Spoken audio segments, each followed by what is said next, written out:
Je me souviens encore de ce matin-là comme si c'était hier. Le soleil tapait fort sur la Villa Morel, et la piscine brillait comme un miroir sous le ciel d'azur.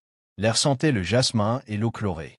J'avais terminé de nettoyer le grand salon, et je m'étais approché du jardin pour chercher Lucas. Lucas, un garçon de 11 ans, blond, toujours bien habillé, mais avec ce regard vide qui me brisait le cœur. Depuis l'accident de voiture survenu 1 an plus tôt, il n'avait plus prononcé un seul mot. Les médecins disaient que c'était un traumatisme psychologique. Mais moi, au fond, je savais que c'était plus profond.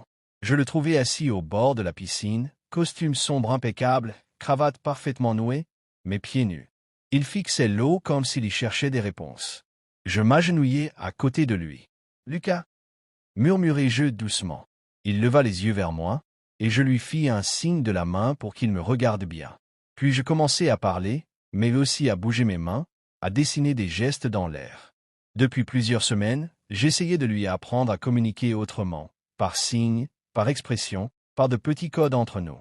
Au début, il me regardait comme si j'étais folle. Mais, peu à peu, il avait commencé à répondre. « Ce que tu gardes à l'intérieur, Lucas, ça t'empêche de respirer. Tu peux me le dire. Pas avec ta voix, mais avec tes mains. » Il fronça légèrement les sourcils et leva son index pour me montrer ses yeux. Un signe que nous avions convenu. Cela voulait dire « Je t'écoute ». Mais derrière nous, la voix grave et autoritaire de M. Morel brisa le moment. « Assez, Aïcha. Tu n'es pas payé pour lui remplir la tête de bêtises. » Je me retournai.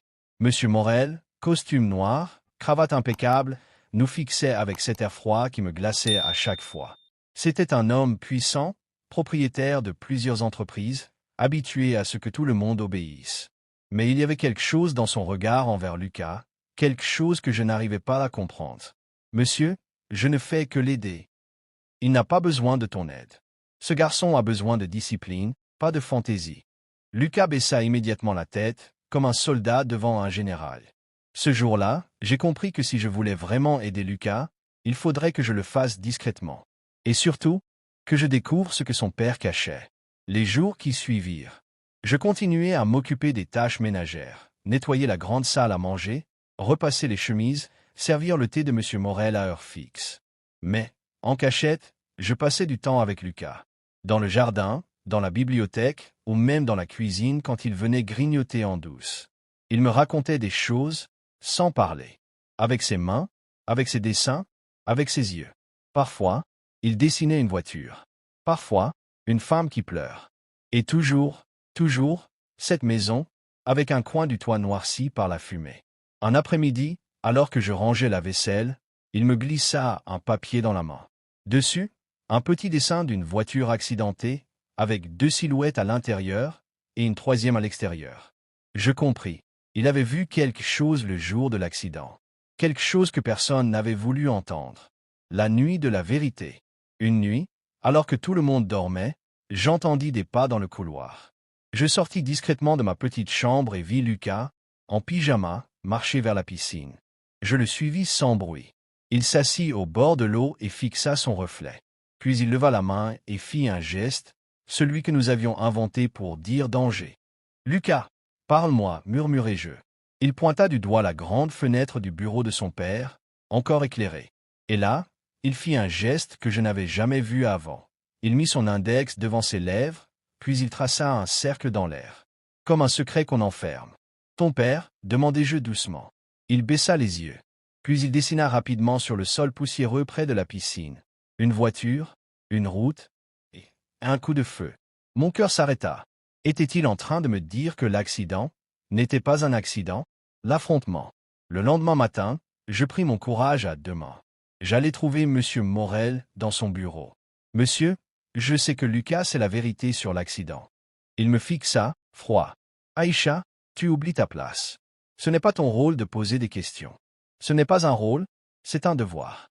Ce garçon étouffe sous un secret qui n'est pas le sien. » Son regard devint plus sombre. « Si tu tiens à ton emploi et à ta vie, tu ne répéteras jamais ce que tu crois savoir. » Je compris qu'il ne plaisantait pas.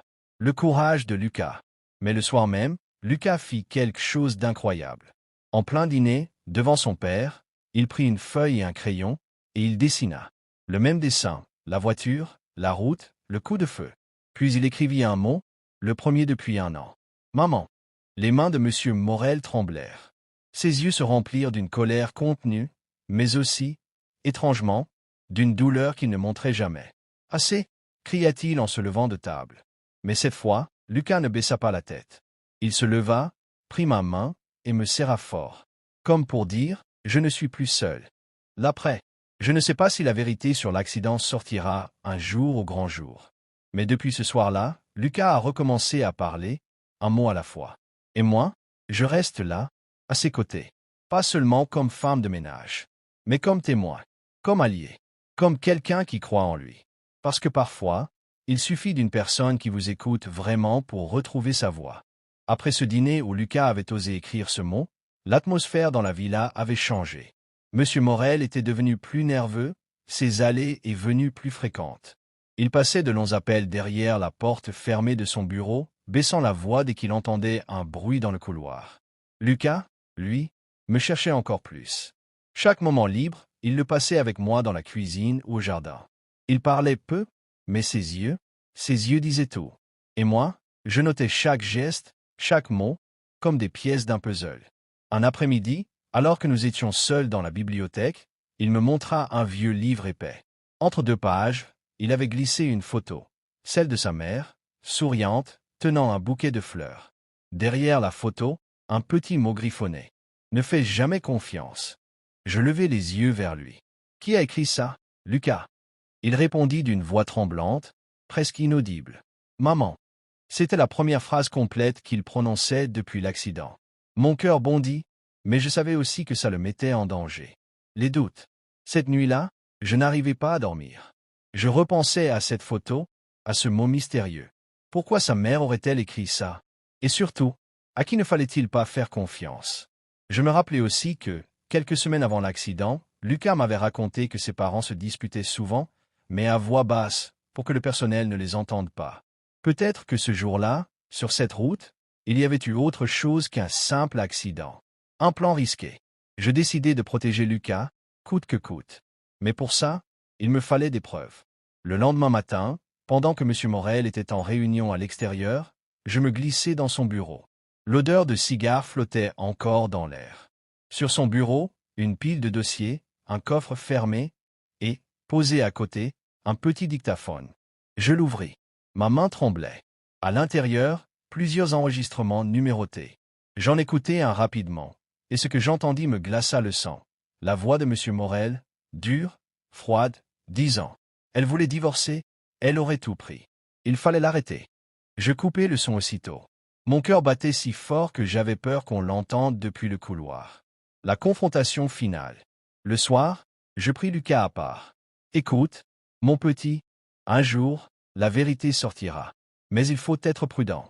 Il hocha la tête, puis, chose inattendue, il prit ma main et me dit « Aïcha, promets-moi que tu ne me laisseras pas. » C'était la première fois qu'il prononçait mon prénom. Je sentis les larmes me monter aux yeux. « Je te le promets. » Ce fut notre pacte. Les semaines suivantes, M. Morel finit par remarquer que Lucas parlait un peu plus, qu'il souriait parfois. Il crut, peut-être, que ses propres méthodes étaient en train de fonctionner. Il ignorait que, dans l'ombre, c'étaient nos moments à deux qui redonnaient à son fils la force de vivre. Je gardai le dictaphone caché dans ma chambre, sans jamais m'en séparer.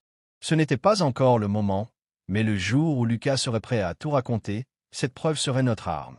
La leçon. Aujourd'hui, des mois plus tard, Lucas parle normalement. Il rit, il joue, il apprend.